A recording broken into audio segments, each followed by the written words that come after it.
ठोक देंगे कि ट्रंप भी ना बचा पाएंगे।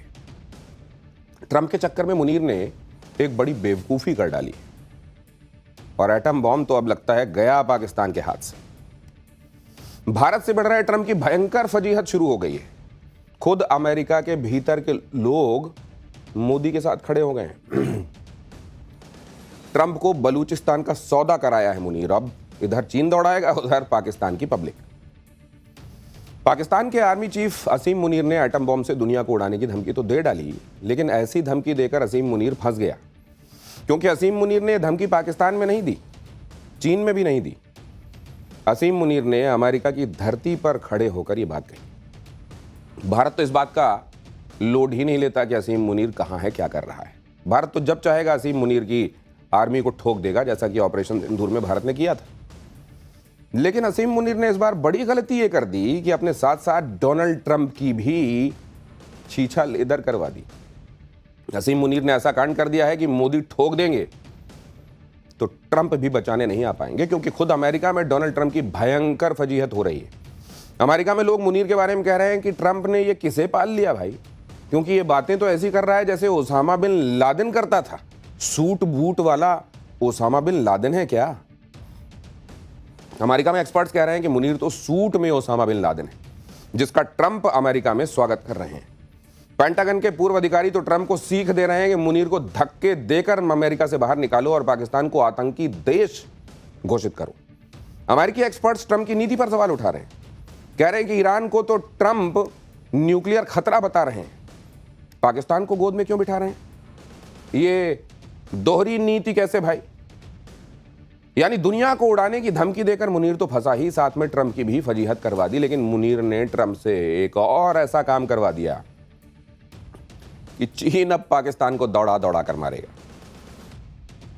ऐसा क्यों होगा? क्योंकि जिस बलूचिस्तान में बलोच लड़ाकों ने मुनीर की फौज को धुआं धुआं कर रखा है, जिस बलूचिस्तान लिबरेशन आर्मी से पाकिस्तानी फौज बाप बाप कर रही है, उसे मुनीर ने ट्रंप के जरिए आतंकवादी संगठन घोषित करवा लिया है।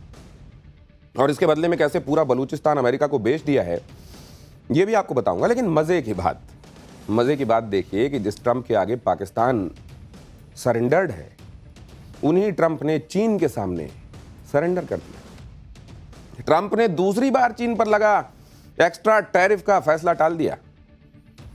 ट्रंप को भी समझ में आ चुका है कि वो जो टैरिफ बॉम्ब भारत और चीन जैसे देशों पर फोड़ रहे हैं, वो खुद उन पर ही बैकफायर होना शुरू हो चुका है।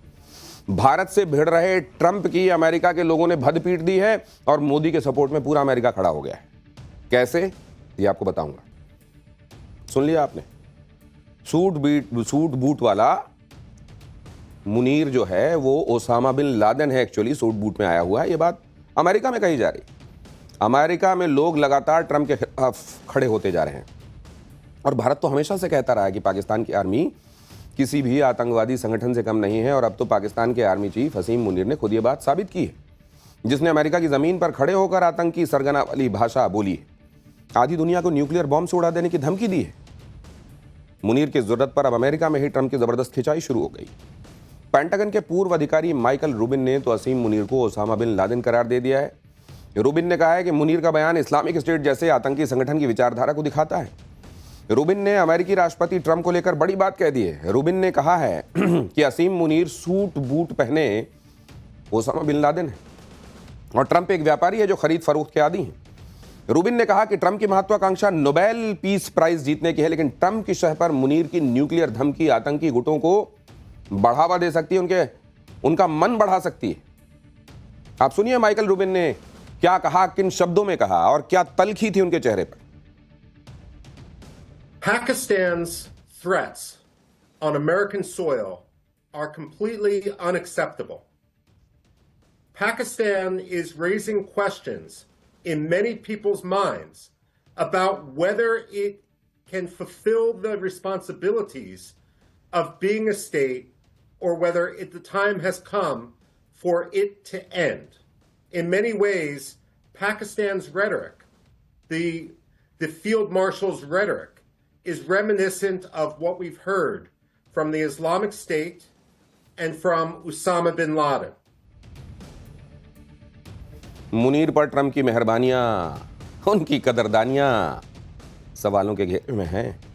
सवालों के घेरे में है क्योंकि ये वही ट्रंप हैं जिनकी गोद में बैठकर असीम मुनीर दुनिया को न्यूक्लियर धमकी दे रहा है और ट्रंप उसे पुचकार रहे हैं। पाकिस्तान प्रेम में ट्रंप इतने अंधे हो चुके हैं कि उन्हें दिखाई ही नहीं दे रहा कि पाकिस्तान कितना खतरनाक देश है, और ये भी कि जिसकी गोद में बैठता है उसकी ही दाढ़ी मूंडने का काम करता है। आप हिपोक्रेसी की जरा हद देखिए कि जिस ईरान के पास न्यूक्लियर बॉम्ब होने की पुष्टि तक नहीं है, उसे ट्रंप अमेरिका के लिए खतरा मानते हुए उस पर हमला बोल देते हैं। और जिस पाकिस्तान का आर्मी चीफ मुनीर दुनिया को न्यूक्लियर बॉम्ब फोड़ने की धमकी देता है, आधी दुनिया को साथ में लेकर डूबने की धमकी सरेआम देता है, उस पाकिस्तान के असीम मुनीर फील्ड मार्शल पर ट्रंप लगातार प्यार उंडेल रहे हैं।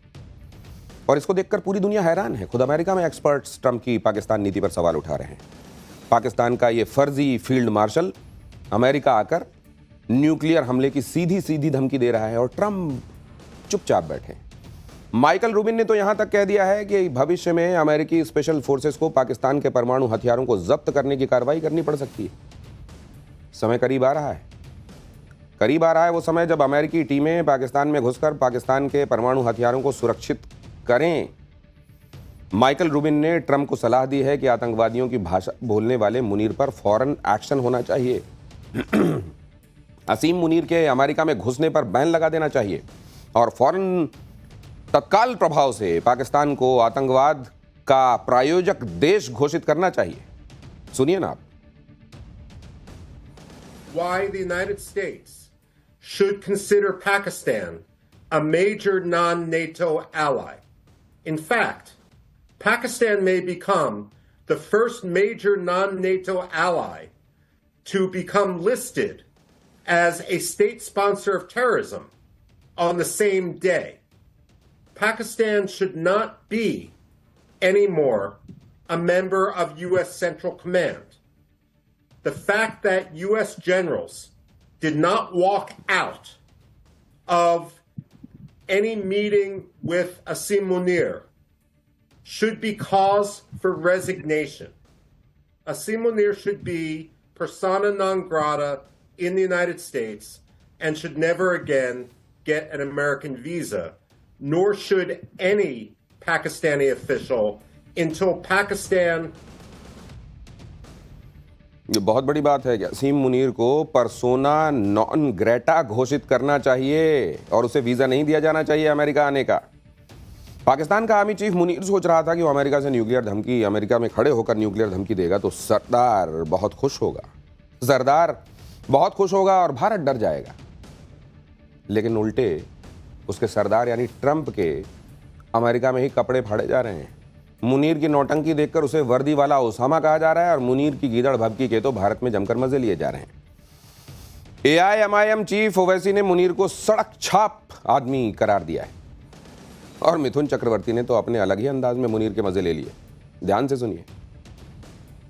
यूनाइटेड स्टेट्स की सरजमीन में बैठकर वो भारत को न्यूक्लियर थ्रेट दे रहे हैं और बिल्कुल ही एक सड़क छाप आदमी की तरह की जबान इस्तेमाल कर रहे हैं।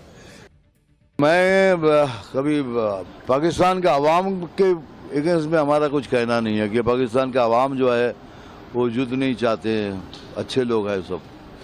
लेकिन अगर ऐसी बातें करते रहेंगे तो फिर खोपड़ी सनक गई तो फिर दूसरा हो जाएगा ना। फिर एक ब्रह्मस चला तो दूसरा ब्रह्मस चलेगा।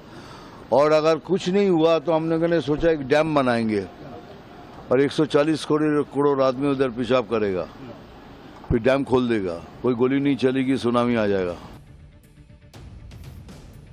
इतनी जबरदस्त बेइज्जती के बावजूद मुनीर और ट्रंप ढिठाई की प्रतिमूर्ति बने हुए हैं क्योंकि दोनों को एक दूसरे से अपना काम निकलवाना है।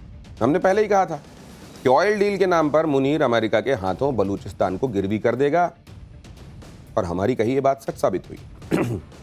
मुनीर की डिमांड पर बलूचिस्तान में आज़ादी की जंग लड़ रहे बलूचिस्तान लिबरेशन आर्मी पर ट्रंप ने बैन लगा दिया है। अमेरिका ने यह बैन ठीक उसी दिन यानी 11 अगस्त को लगाया जब बलूचिस्तान की जनता अपना स्वतंत्रता दिवस मना रही थी। अमेरिका ने BLA और उसकी मजीद ब्रिगेड को विदेशी आतंकी संगठन घोषित किया है। अमेरिकी विदेश मंत्री मार्को रूबियो ने बयान दिया कि बीएलए ने 2024 में कराची एयरपोर्ट के पास और ग्वादर पोर्ट अथॉरिटी कॉम्प्लेक्स में आत्मघाती हमलों की जिम्मेदारी ली थी। मार्च 2025 में जाफर एक्सप्रेस ट्रेन को हाईजैक करने की भी जिम्मेदारी बीएलए ने ही ली थी। बीएलए को आतंकवादी संगठन घोषित करके ट्रंप की बलूचिस्तान वाली प्लानिंग का यह पार्ट सामने आया। हमने पाठशाला में ही बताया था कि अमेरिका ने पाकिस्तान में तेल निकालने की डील की ही इसलिए थी ताकि अमेरिका को बलूचिस्तान में एंट्री मिल जाए। और अब बीएलए पर बैन ट्रंप की इसी तैयारी का फेज 2 है। बीएलए बलूचिस्तान पर पाकिस्तानी सरकार और फौज पर हो रहे हमलों में शामिल रही है। बीएलए बलूचिस्तान में चीन के सीपेक प्रोजेक्ट का विरोध भी करती रही है और चीनी नागरिकों पर कई हमले कर चुकी है। अब बीएलए पर अमेरिकी बैन लगने से उसकी फंडिंग और हथियारों की सप्लाई पर रोक लग जाएगी। अब मुनीर की फौज भी बीएलए को आतंकवादी संगठन बताकर बलूचिस्तान में अपनी क्रूरता और अत्याचारों को जस्टिफाई कर सकेगी। लेकिन बीएलए पर बैन ट्रंप ने मुनीर के कहने पर नहीं बल्कि अपना फायदा देखकर लगाया है। अभी पाकिस्तान के सीपेक के नाम पर पाकिस्तान ने बलूचिस्तान को लूटने का ठेका चीन को दिया हुआ है, जहां चीन बलूचिस्तान की धरती में मौजूद रेयर अर्थ मेटल की लूट मचा रहा है। लेकिन अब ट्रंप तेल निकाले जाने के बहाने बलूचिस्तान में इस खजाने पर कब्जा करना चाहते हैं। ट्रंप जानते हैं कि बलूचिस्तान में अमेरिका को सबसे बड़ा खतरा बीएलए से ही होगा, इसीलिए उन्होंने बीएलए को आतंकवादी संगठन घोषित करके मुनीर को खुली छूट दे दी। खुली छूट की पाकिस्तानी फौज बलूचिस्तान में बीएलए को निपटा दे, लेकिन बलूचिस्तान की डील करके मुनीर खुद फंसेगा क्योंकि चीन को यह बिल्कुल रास नहीं आएगा कि जिस बलूचिस्तान में उसने इतना पैसा लगाया, उसके इतने लोग मारे गए, वो अमेरिका के हाथों में इवेंचुअली चला जाएगा। मुनीर जिस तरह अमेरिका जाकर पाकिस्तान को बेच रहा है, जिस तरह से ट्रंप का गुलाम बनने की होड़ में एक के बाद दूसरा काम कर रहा है और ट्रंप के पैरों पर गिरा हुआ है, उसे देखकर पाकिस्तानियों को भी अब शर्म महसूस होने लगी है। लोग कह रहे हैं कि मुनीर तो पाकिस्तान को मरवा के ही मानेगा। पाकिस्तान में मुनीर की कैसे भर भर कर बेइज्जती हो रही है, इस जैसे लोथड़े को तरबियत दी होगी। यह हमारे हिंदुस्तान में कोई नहीं कह रहा है, खुद पाकिस्तान की आवाम है। खैर, पाठशाला में अब अगली क्लास जिसमें दिखाएंगे चैप्टर